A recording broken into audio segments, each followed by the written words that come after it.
Bienvenue, bienvenue sous mon arbre à palabres. Cet arbre est si vieux qu'il est le seul à se souvenir de la première personne qui est venue y raconter la première histoire.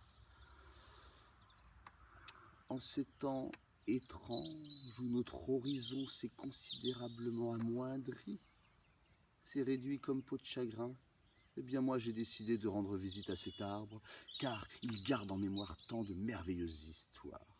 Moi, Dominique Bussonnet, qu'on nomme Doé, le montreur de contes, eh bien je vais vous en raconter une tout de suite. Une histoire qui révèle un secret du monde bien gardé dans la mémoire des contes. Elle se passe en Chine, mais elle pourrait se passer bien ailleurs. Cette histoire, c'est un homme, Chang le Petit, qui me l'a raconté. Il était assis, là, sur un banc, dans le port de Wenzhou, au sud de la Chine. C'était la mousson, alors il pleuvait. Il me demande de m'asseoir à ses côtés. Et il me dit, je vais te révéler un des mystères du monde. Il y a bien longtemps, moi, Chang le Petit, j'étais avec mon frère Chang le Grand. Nous étions réunis autour de notre père. Notre père était très vieux et notre père allait nous quitter. Alors avant de partir, il nous dit, lorsque je ne serai plus là, vous allez vous partager mes richesses. Vous le ferez comme bon vous semble, vous êtes assez grand pour cela. Et notre père nous a quittés et nous sommes restés tous les deux. Moi, j'avais toujours obéi à mon grand frère, Chang le Grand. Et lui décide de garder le palais de notre père avec toutes les richesses qui sont dedans. Et moi, bien, il ne me restait plus que la petite maison à l'entrée du village.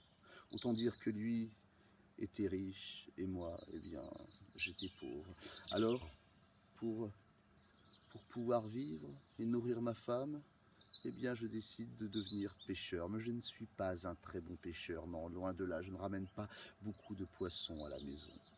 Un jour, en rentrant de la pêche, sur le chemin, je trouve un drôle d'objet qui s'y trouve. Une meule avec laquelle on peut moudre le grain pour en faire de la farine. Je me dis, tiens, quel étrange objet, je vais le rapporter à la maison. Peut-être pourra-t-il nous servir à quelque chose. Mais ma femme, en me voyant arriver, sans poisson et avec une meule, me dit, mais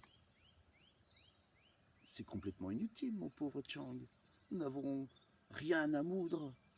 Et elle jette la meule dans un coin de la pièce. Et à ce moment-là, la meule se met à tourner, et à tourner, et à tourner. Et de cette meule qui tourne, sort du sel. C'est une meule magique. Alors, à partir de ce jour-là, eh bien, notre quotidien va grandement s'améliorer grâce à cette meule magique, car nous devenons marchands de sel. On a tous besoin de sel. Oh, nous ne sommes pas aussi riches que mon frère, mais peu importe. La vie est plus douce désormais. Mais mon frère, Chang le Grand, a appris que j'ai une meule magique. Alors un jour, il me rend visite et il me dit, Chang, tu vas me donner cette meule. Je suis ton grand frère, tu dois m'obéir. Alors je lui donne la meule, il l'emporte sans même prendre le temps de comprendre comment elle fonctionne. Si on la laisse par terre, elle tourne, et si on la relève, hop, elle s'arrête. Mais lui n'en a que faire. Ce qu'il veut, c'est avoir ma meule.